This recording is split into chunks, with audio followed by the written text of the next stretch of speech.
All right, so this is another crawl space.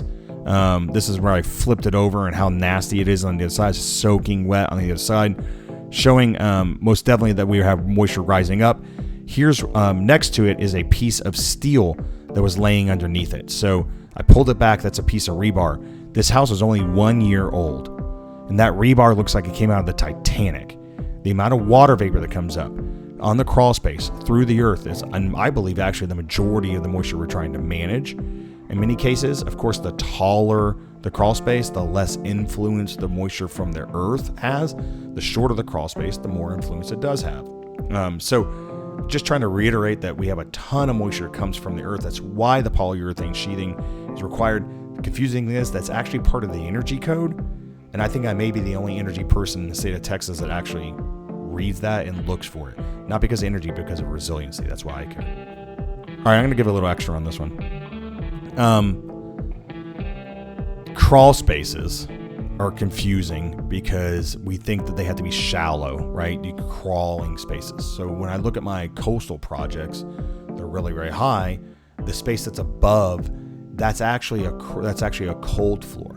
So crawl space refers to the earth. Cold floor refers to the floor above it. So the bottom of a crawl space, the bottom of the underside of the house is the crawl space. The top of the underside of the house is the cold floor. But they can float on top of each other in terms of specifications. And even in our building performance specification book, we call it crawl space format. But when we get down to the island, we still call it a crawl space, or elevated structure. We still call it a crawl space because we do still like to do something with the earth. But once you get over about 8.5 feet, the amount of water vapor coming up from the earth really becomes limited. But then you also have to look at the aspiration rate. So when we have an elevated house like on the beach, it's wide open typically on 4 sides.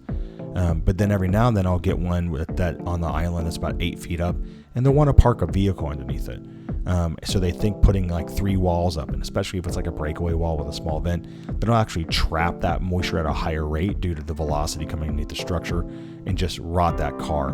We had a Honda Pilot that was left at one of the beach structures on the west end, and it was an older structure, so some of the rubber around the doors wasn't quite so fit, and they came down, and the inside of the inside of that vehicle was completely covered with mold. I actually have some really good pictures of it on Instagram, so maybe it'll pop up on the 60 seconds of BS one time.